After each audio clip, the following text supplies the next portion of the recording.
Bom, no vídeo de hoje quero falar assim com vocês sobre o Fábio, onde pela primeira vez, depois da sua saída, finalmente alguém da diretoria do Cruzeiro se pronunciou, sobre a saída do goleiro, ídolo da história do clube, que eu quero comentar aqui, que o Paulo André, disse a respeito dessa sua saída, dando um pouco mais de detalhes. Além disso, tem também atualizações do Henrique Dourado, anunciado como novo reforço do Cruzeiro. Um jogador aí que acabou sentindo no meio da semana que poderia ser sim desfalque no decorrer de algumas partidas, que não foi o que aconteceu, ainda bem que não vai ser esse o caso, além também do Mineirão, quando que o Cruzeiro deve voltar, onde também tivemos algumas atualizações bem importantes, no caso, nessa última terça-feira. Mas só antes de começarmos a aqui para deixar seu like, se inscrever aqui no nosso canal, estamos bem perto aqui dessa marca de 37 mil inscritos e 800, falta menos do que 33 inscritos, então quem puder se inscrever, deixar seu like, compartilhar, sem dúvidas vai me ajudar demais.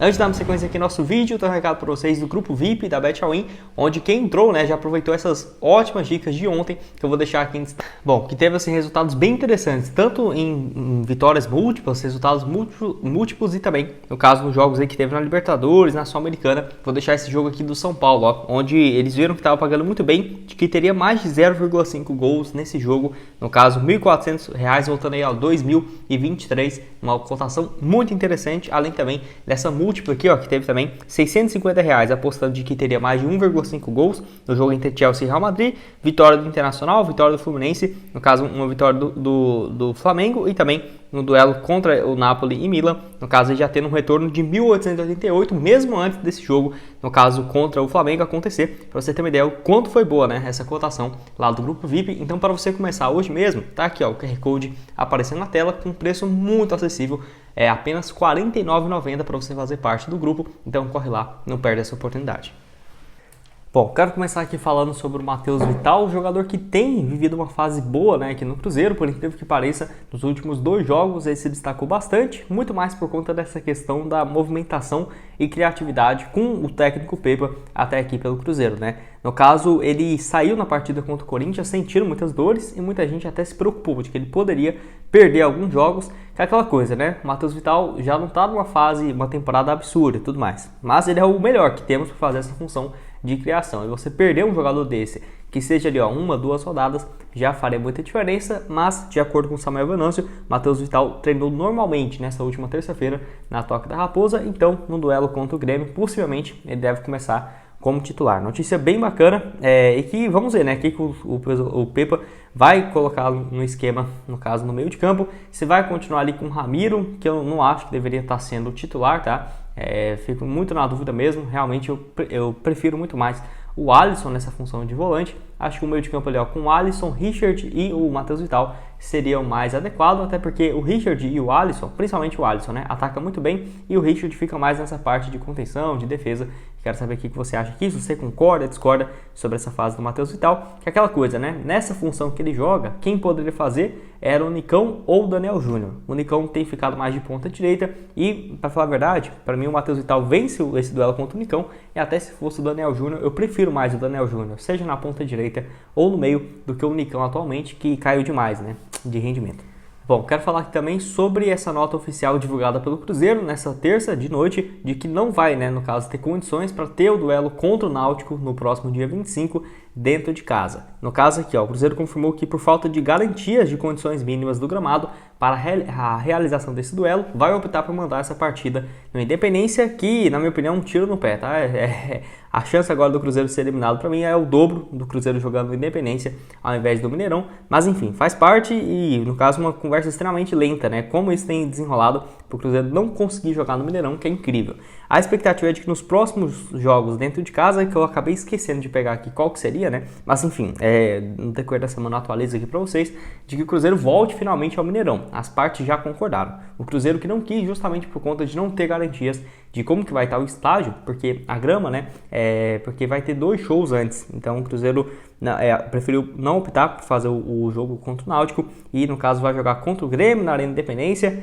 Jogo que eu tenho até medo, Vocês lembram a última vez que foi Cruzeiro e Grêmio no Independência, e agora contra o Náutico também no estádio Independência. Enfim, notícia nada boa mesmo. O Mineirão tá fazendo uma falta absurda. Acho que esse início de ano ruim não se explica só pelo Cruzeiro estar fora de casa, Óbvio que não. Mas faz muita falta, faz muita diferença, e até pro sócio torcedor, O Cruzeiro tem 56 mil sócios, e vai jogar essa partida boa contra o Grêmio, né, que era o jogo pro Mineirão lotado, para um estádio de 21 mil pessoas, aí contra o Náutico na Copa do Brasil, da mesma forma. Enfim, acho que essa história tá lenta demais, e tomara, né, que nos próximos jogos assim futuros o Cruzeiro tenha condições de jogar dentro de casa. Bom, quero falar aqui sobre o Paulo André, que deu uma entrevista, no caso, a divulgação do canal do Ronaldo, aqui no YouTube, a Ronaldo TV, onde ele falou um pouco sobre a saída do goleiro Fábio, que, para você ter uma ideia, ninguém internamente tinha falado abertamente sobre isso, ainda mais sendo o Paulo André, que é o braço direito do Ronaldo na SAF, ainda mais no canal do Ronaldo, né, aqui no YouTube, onde ele deu alguns detalhes dos bastidores que eu vou deixar aqui aparecendo na tela e vou ler junto com vocês. Créditos aí pro portal Cruzeiro Notícias lá no Twitter, que faz um bom trabalho e no caso eu peguei aqui para vocês. Ele falou o seguinte: a gente estava na sala há umas 2, 3 horas tentando, né, contato com o Fábio e com seu agente para tentar alinhar uma comunicação que fosse boa para todos os lados. E de repente sai a notícia do Fábio, 5 minutos depois começa a rolar no WhatsApp, né? Eu precisava ligar, eu precisava entender e não conseguia, o negócio não parava e bugou, né? Já tinha mais de 30 mil mensagens, no caso de pessoas me xingando e que não dava para ler, não dava tempo. O negócio ia rodando e o telefone tocando, né? Porque era gente ligando também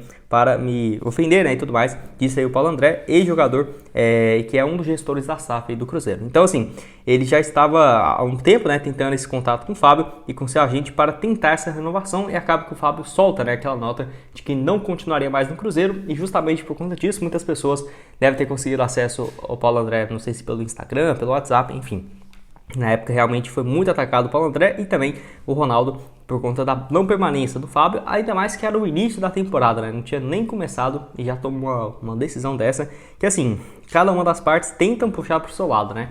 Aqui nós como torcedores temos que pensar nos dois, que no caso seria assim, o Cruzeiro. Por que foi o motivo de não ter continuado com o Fábio?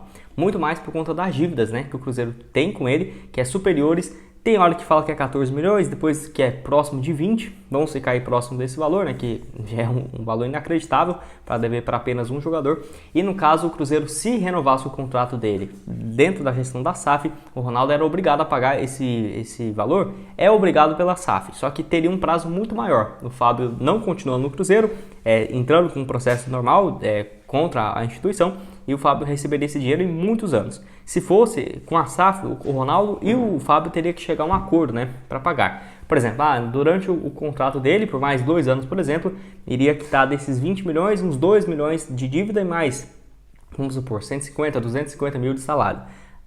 Que já colocaria o salário do Fábio lá nas alturas, né, muito alto, por conta de que estaria pagando ainda essa dívida, ou por exemplo, de quando ele aposentasse, receberia esse valor de 10 milhões em 10 anos, 15, enfim, poderia sim chegar a um acordo. Eu acho que ambas as partes devem ter sido, eu não sei, porque se os dois gostariam de realmente dar certo esse negócio aí, eu acho que poderia sim ter chegado a um denominador comum, mas pelo que parece aqui, o que o Paulo André disse, né, foi que essa notícia saiu mesmo depois dele tentando contato com o Fábio, com seus representantes, e acabou meio que ficando uma corda bamba. Já o Fábio disse que faltou respeito, que o Paulo André não respondeu ele, nem olhou nos olhos e tudo mais. Então é uma situação assim que não temos ainda quem que tá certo, quem tá errado, até porque nós estamos apenas vendo os bastidores e, enfim, vamos ver se vai ter algum pronunciamento do Fábio nesse sentido. Espero que não role nenhuma treta, nem algo nesse sentido, né? Até porque mesmo o Fábio não estando no Cruzeiro, se o Paulo André falar alguma coisa, tentar alguma coisa contra o Fábio, né, a torcida do Cruzeiro tem uma ligação muito forte, emocional com o Fábio, então ficaria até ruim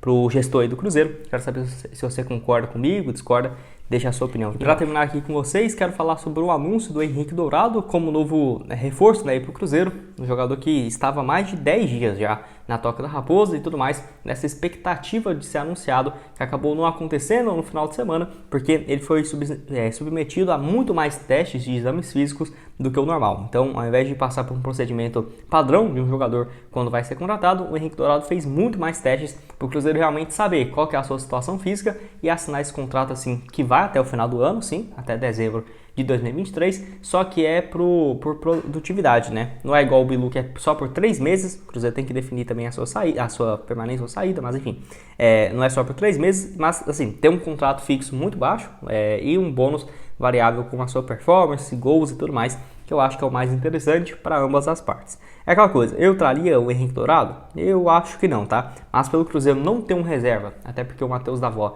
já vinha se desenhando para sair, ok. Porém, eu acho que o Gilberto e o Henrique Dourado são muito parecidos o estilo de jogo, sabe?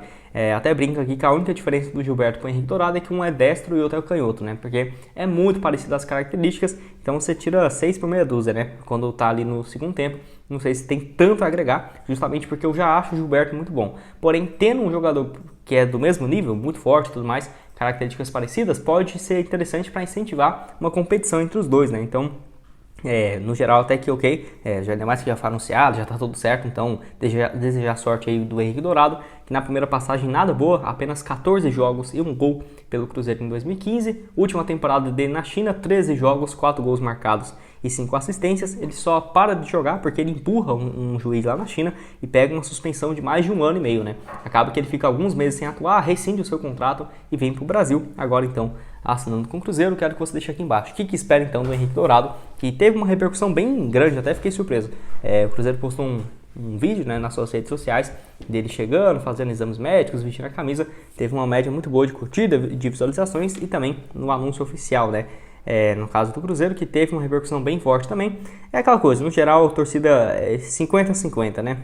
Ninguém teria o Henrique Dourado como o nome dos sonhos, mas pela atual circunstância do Cruzeiro até que ficou ok, né, de bom tamanho, ainda mais pela circunstância de que vai ser esse seu contrato de produtividade, no caso aí, essa foto aí de anúncio dele com mais de 110 mil curtidas, né, um número bem alto mesmo, para você ter uma ideia. O Richard, por exemplo, que foi contratado, deu 45 mil. O vídeo aí que o Cruzeiro postou dele também com mais de 109 mil curtidas, que foi um dos, né, vídeos oficiais, e o outro também com mais de 50, então bem interessante o engajamento. Quero que você deixe aqui embaixo a sua opinião nos comentários.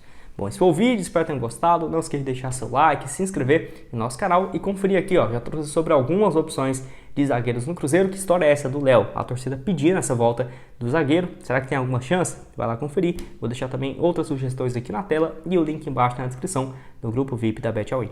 Valeu, galera!